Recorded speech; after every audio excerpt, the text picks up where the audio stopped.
Hello, and welcome back to another video on DealGo's Shipowner account features. In this video, we'll continue from where we left off after creating a vessel. We'll now explore other aspects of the vessel module. This is the vessel list, and each entry shows the essential info. Two fields that are worth noting here are the vessel and owner status. There are certain statuses under which I cannot utilize the vessel.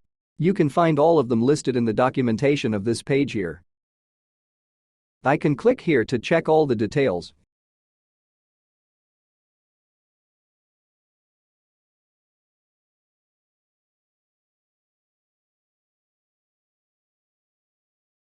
And if I wanted to update some of them, I would click on Edit Vessel.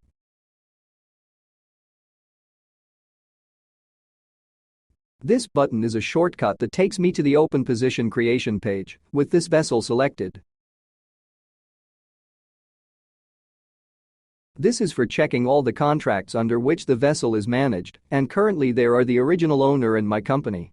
If I sublet this vessel to another manager, they will be shown here as well. I am going to showcase the crew, maintenance, and vessel calendar features in another video. As for the buttons in the top right corner, new vessel takes me to the creation page as shown in the previous video. Quick creation is the same, except it only requires the first step and the vessel photo.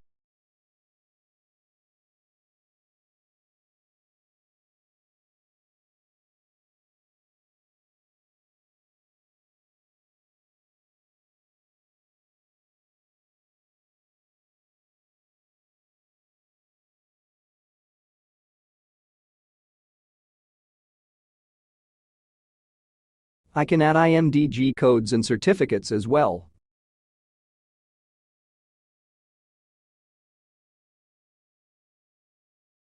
If you remember from the vessel creation video, there was the Save as Draft button. By clicking that button, the vessel will be saved in this list until I finish creating it. That's all for now. I'll go through the remaining features I mentioned earlier in the next video. Thanks for watching, and feel free to leave a comment if you have any questions. See you in the next tutorial.